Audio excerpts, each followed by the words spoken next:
Domo! Samudayo! Hey guys, welcome back to my channel. Welcome to Thoughtmuch's channel. So, today is the day I will answer all your questions of how I self-study Japanese and how I learn Japanese by myself. But let me start to give you a warning, guys. Even though I did say I self-studied, I still took around 1 or 2 months of online classes. But I'll explain that to you in detail later. But other than that, for the whole year in which I studied after those 1 to 2 months, I studied all by myself. So even if you don't take Japanese classes or online classes, that's completely fine, but it would really help you a lot. So, disclaimer, there will be some paying in this method, but not necessarily. You don't necessarily have to pay because it's your choice. You don't have to pay if you don't want to. Second, I am not fluent in Japanese. What I am practicing is conversational Japanese. So if ever I have any mistakes, I'm sorry, please forgive me. I'm still learning. That's because I study it as a hobby.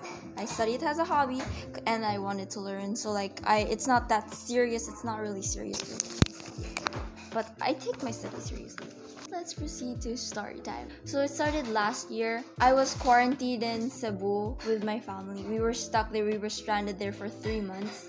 And I had nothing to do. All we could do is stay in the room. We had to be quarantined. And that January 2021 was pretty a dangerous time, especially in Cebu, because the cases were rising, decreasing.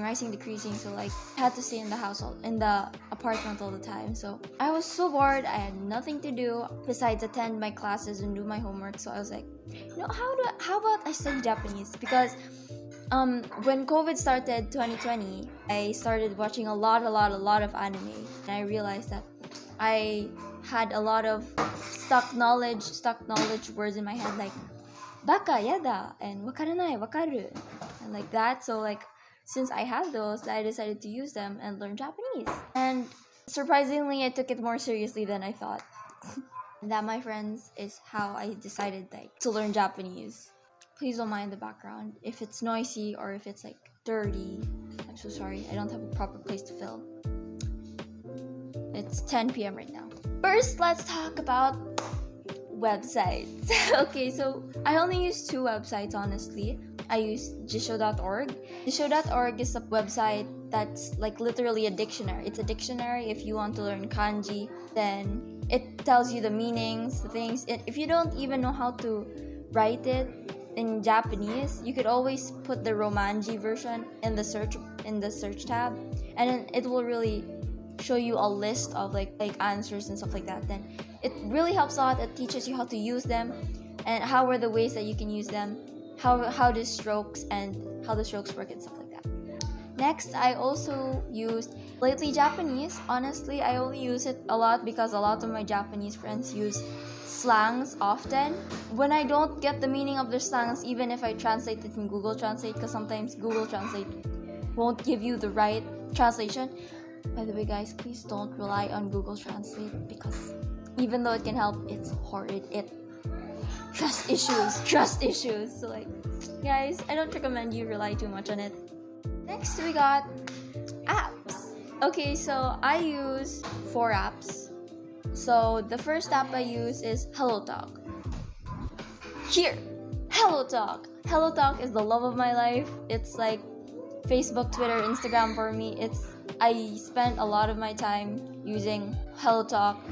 But guys, I don't know why. I didn't do anything bad, or I didn't harass someone or insult someone or did anything against the rules or regulations, but I got, temporarily banned or something.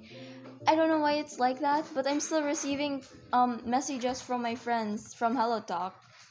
It's still giving me notifications, but I can't open the app because it's log in or something problem. You've been reported for violating the laws and regulations. Bro, what did I do? But anyways, HelloTalk is an app where you can exchange languages with the person you want to learn their language from. It's technically they are natives in the language you want to learn, and you are native in the language that they want to learn. So it's just a win-win. You both teach each other the language, And by the way, they are not professionals. They are the same ages as you, around the same ages as you. So practically, it's an app where you make friends and exchange languages. Oh, you could also call there, by the way, if they both agree to call you and the person both agree to call. Next, we have Yay. Guys, I like this app actually. Me and one of my British friends, we go to Yay often. It's like Yay has public calls, and a lot of people there are natives in Japanese. Like Japanese, they're actually Japanese people, but there are also a lot of people who are studying Japanese. It's kind of like Lingby, except it's more of a Japanese-based app. But let me warn you ahead that there are a lot of scary and dangerous people there. So I really recommend it for speaking and like talking purposes, speaking and listening purposes when you learn Japanese. But guys, please be careful because there are a lot of やばい人 there. やばい人は家で多いですよ。だから本当に気をつけてください。20歳とか like people ages 20 up. Like, you know, you could even find 11 years old there. Next is Kanatown. So I use Kanatown when I learn my hiragana and katakana. Like, this app is a flashcard app, so it gives you quizzes and tests to like test how fast you can answer what this katakana is, what this hiragana is. It really helps you speed up your familiarizing or memorizing your hiragana and katakana. It was recommended by my teacher. Oh, and by the way, the Yay app was recommended by my Japanese friend. But the Kanatown is recommended by my Japanese teacher. He taught me, grammar. I really recommend it as well. It helped me like really catch up to learn. Next and lastly, we have this app. Yes, this app. It's a manga app. It's a Japanese manga app. You can download it from the Ku app, which you can download the Ku app from a website. Because Ku app is technically an app where you can download international games or international apps that you can't download originally in your country. I'm not sure if it's illegal or anything, but like, yeah, you can download it from there. I practice reading hiragana and katakana there. There's also a lot of kanji, but it will also help you read kanji and familiarize kanji. Then you translate it, and you'll be like, oh, so this is what it means. Maybe you could even try to search it up in jisho.org, Next, we have YouTubers. So guys, YouTubers, to be honest, I don't watch a lot of YouTubers. I don't really watch YouTube when it comes to Japanese. Unless it's like, I don't know, watching anime or something like that. Japanese vlogs and stuff like that. But other than that, I watch Onomapu's channel. This dude right here, Onomapu is